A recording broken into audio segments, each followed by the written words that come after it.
শাসন করি নে তুই গেলে বাবুলা করি তুই গেলে বাবুলা করি তুই গেলে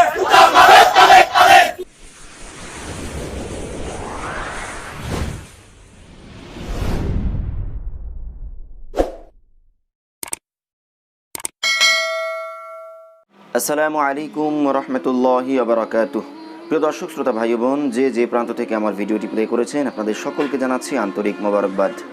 প্রিয় দর্শক শ্রোতা, আজ খুবই দুঃখ ভারাক্রান্ত হৃদয় নিয়ে আপনাদের সামনে উপস্থিত হয়েছি।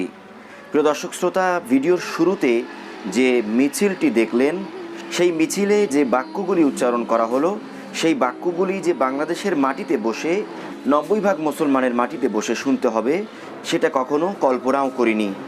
প্রিয় দর্শক শ্রোতা, পৃথিবীর ইতিহাস অসংখ্য ন্যাক্কারজনক ঘটনার সাক্ষী হয়ে আছে, কিন্তু সংখ্যাগরিষ্ঠ কোনো মুসলিম দেশে সেই দেশের হক্কানি ওলামায়ে কেরামের গালে গালে জুতা মারো তালে তালে হক্কানি ওলামায়ে কেরামকে অপমান করার মতো এই রকম ঘৃণ্য ঘটনা হয়তো পৃথিবীর ইতিহাসে নেই।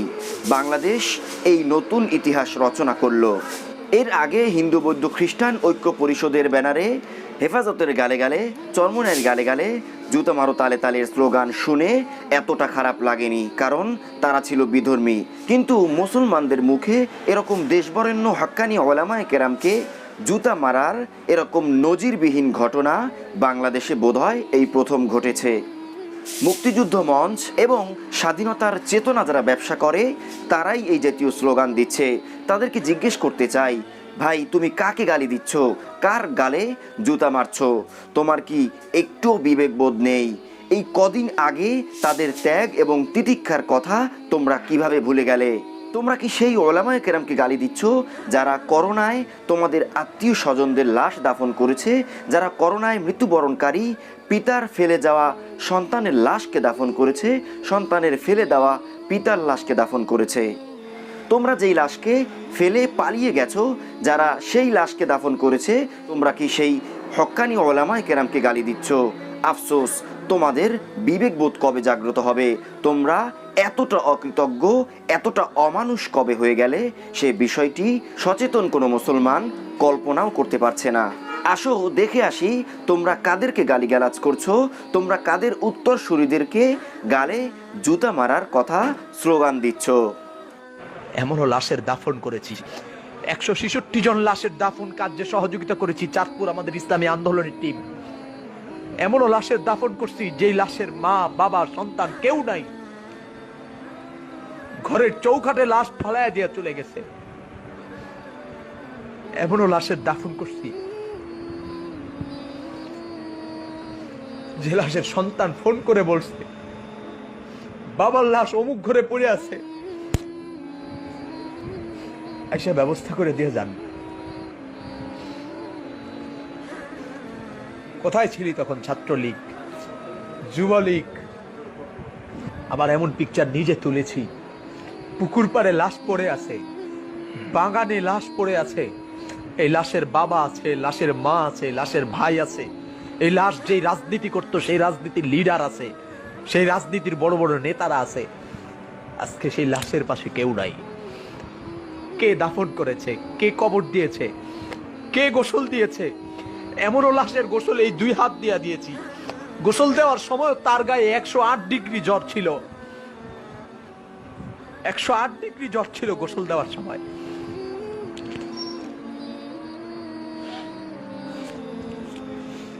কলিজা ফেটে যায় দুঃখে।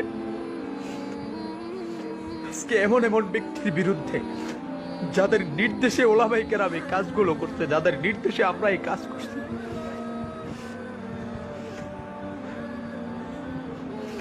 তোমাদের নেতারা আজকে যারা ভাস্কর্যের পক্ষে কথা বলতে গিয়া আল্লামা ফয়জুল করিম আর মামুনুল হক আর বাবুনগরীকে গালি দাও, গ্লাস করা চতুর্মুখী গ্লাস করা রুমের মধ্যে এসি রুমে বসে কোনো কথা বলার প্রয়োজন হইলে কম্পিউটারের মাধ্যমে, মোবাইলের মাধ্যমে ভিডিওতে কথা বলছে, সামনে আসে নাই।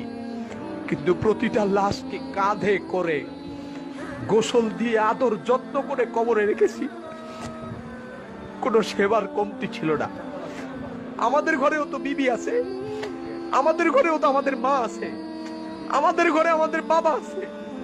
আরে আমাদের বিবিদের তো আমাদের উপর মোহাব্বত আছে, আমাদের সন্তানও তো আছে, সন্তানের উপরে তো আমাদের মোহাব্বত আছে। তোরা বের হস নাই, কিন্তু আমাদের সন্তানের মোহাব্বতকে আমরা তালাক দিয়েছি, বিবির মোহাব্বতকে লাচ্ছি দিয়েছি, বাবা মায়ের মোহাব্বতকে বাবা মায়ের জায়গায় রেখে দিয়ে বেরিয়ে গেছি তোদের জন্যে। 166 জন লাশ চাঁদপুরে যাদেরকে দাফন করা লাশ ছিল, যারা ছাত্রলীগ করেছে, যুবলীগ করেছে, আওয়ামী লীগ করেছে। কই আওয়ামী লীগের কোনো নেতাকে তো পাই নাই, যুবলীগের কোনো নেতাকে পাই নাই, ছাত্রলীগের কোনো নেতাকে পাই নাই। এতগুলো কষ্ট বুকে চাপা দিয়ে রেখেছি, নিজের জীবনকে বিপন্ন করে করোনার লাশ দাপনে এগিয়ে গিয়েছি, কাঁধে বহন করেছি, হাতে বহন করেছি, নিজ হাতে ডলে ডলে গোসল দিয়েছি। আজকে আমাকে জুতা মারো, আমাকে দেশ থেকে ভাগায়া দিচ্ছ, আজকে আমি মৌলবাদী, আমি রাজাকার, আমি পাকিস্তানি। ছাত্রলীগ, যুবলীগ সহ আওয়ামী লীগের অঙ্গ সংগঠনের কর্মী ভাইদেরকে বলছি, তোমরা কাদেরকে গালি দিচ্ছ? তোমরা হক্কানি ওলামায়ে কেরামকে গালি দেওয়ার পূর্বে এই ভিডিওটি যে তোমাদের সামনে তুলে ধরলাম, সেই ভিডিওটি একবার দেখে তারপর তাদেরকে গালি দিও, তারপর তাদের গালে জুতা মেরো। প্রিয় দর্শক শ্রোতা, যারা এরকম ঘৃণ্য এবং ন্যাক্কারজনক স্লোগান দিচ্ছে, আমি নিশ্চিত যে তারা বঙ্গবন্ধুর সত্যিকারের কোনো কর্মী নয়। তারা সত্যিকার অর্থে বঙ্গবন্ধুর রাজনৈতিক ইতিহাস পর্যালোচনা করেনি, রাজনৈতিক ইতিহাস তারা পাঠ করেনি। প্রিয় দর্শক শ্রোতা, 1940 সালে নিখিল ভারত মুসলিম লীগ গঠিত হয়। এই দলেরই একটি অঙ্গ সংগঠন ছিল মুসলিম ছাত্র ফেডারেশন। এরপর 1943 সালে বঙ্গবন্ধু বেঙ্গল মুসলিম লীগে যোগদান করেন। এরপর 1948 সালে বঙ্গবন্ধু পূর্ব পাকিস্তান মুসলিম ছাত্রলীগ প্রতিষ্ঠা করেন। এরপর 1950-এর দশকে মাওলানা ভাসানীর তত্ত্বাবধানে নেতৃত্বে আওয়ামী মুসলিম লীগ প্রতিষ্ঠিত হয় এবং 1953 সালে এই আওয়ামী মুসলিম লীগের সাধারণ সম্পাদক নির্বাচিত হন বঙ্গবন্ধু শেখ মুজিবুর রহমান। তাহলে তোমরা যারা ইতিহাসের বিকৃতি ঘটাচ্ছ, নিজেদেরকে বঙ্গবন্ধুর সৈনিক বলে দাবি করছো, তোমরা কি কখনো ভেবে দেখেছো কিংবা কখনো ইতিহাস পাঠ করে দেখেছো যেই দলের মাধ্যমে তোমরা রাজনীতি শিখেছো, সেই দল প্রতিষ্ঠা করেছিলেন একজন মুসলিম জননেতা, যার দোয়া নিয়েই বঙ্গবন্ধু তার নিজের রাজনৈতিক কর্ম এবং তার অন্যান্য কর্ম পরিকল্পনা বাস্তবায়ন করতেন। তাহলে তুমি কোন বিবেচনায়, কোন বুদ্ধিতে, কোন দুঃসাহসে একজন হক্কানি আলেমের সমালোচনা করো, হক্কানি আলেমের গালে জুতা মারো? আমি বলবো, তুমি হক্কানি আলেমের গালে জুতা মারছো না, তুমি হক্কানি আলেমের সমালোচনা করছো না, তুমি সেই বঙ্গবন্ধুকে অপমান করছো যিনি আলেমের তত্ত্বাবধানে আওয়ামী মুসলিম লীগের একটি অন্যতম দায়িত্বশীল হিসেবে দায়িত্বভার গ্রহণ করেছিলেন এবং যিনি তার প্রতিটি কর্মে ইসলাম এবং মুসলমানদের জন্য অসংখ্য অবদান রেখে গেছেন। তুমি কোন আলেমকে রাজাকার বলছো? শেখুল হাদিস আল্লামা আজিজুল হক রহমতুল্লাহি আলাইহি, মরহুম পীর সাহেব ফজলুল করিম রহমতুল্লাহি আলাইহি সহকারে যাদের বিরুদ্ধে তোমরা রাজাকারের তকমা লাগাচ্ছ, আল্লাহ তাআলাই তোমাদের বিচার করবেন। ইতিহাস সাক্ষী, মুক্তিযুদ্ধের সময় সেই চরমোনাই মুক্তিযোদ্ধাদের আশ্রয় কেন্দ্র ছিল এবং তারা সেখানেই আহার করতেন এবং সেখানে ওলামায়ে কেরামের তত্ত্বাবধানে মুক্তিযুদ্ধের পরামর্শ গ্রহণ করতেন। তুমি কার সমালোচনা করছো? হাফিজ হুজুর রহমতুল্লাহি আলাইহি একজন মুক্তিযুদ্ধের অন্যতম একজন ব্যক্তিত্ব ছিলেন। মাওলানা ইমদাদুল্লাহ আড়াই হাজারি রহমতুল্লাহি আলাইহি, যিনি মুক্তিযুদ্ধে অসংখ্য অবদান রেখেছেন যা ইতিহাসের স্বর্ণাক্ষরে লিপিবদ্ধ রয়েছে। এমনিভাবে অল্প কিছুদিন আগে মৃত্যুবরণ করেছেন আতাউর রহমান খান রহমতুল্লাহি আলাইহি, মাওলানা মহিউদ্দিন খান রহমতুল্লাহি আলাইহি, শেখ আহমদুল্লাহ আশরাফ রহমতুল্লাহি আলাইহি, যারা এক একজন মুক্তিযুদ্ধের চেতনাধারী ছিলেন, এক একজন মুক্তিযুদ্ধের সপক্ষের শক্তি ছিলেন।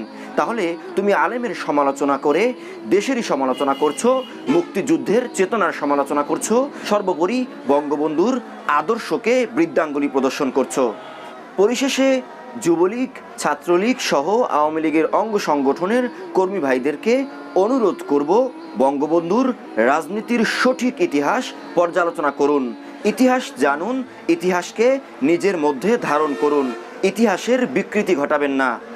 বঙ্গবন্ধু শুধু আওয়ামী লীগের কোনো ব্যক্তিগত সম্পদ নয়, বঙ্গবন্ধু সারা দেশের সম্পদ, বঙ্গবন্ধু ইতিহাসের এক মহানায়ক, বঙ্গবন্ধু একজন শ্রেষ্ঠ বাঙালি। ইতিহাসের পাতায় যার নাম লিপিবদ্ধ থাকবে শত সহস্র বছর।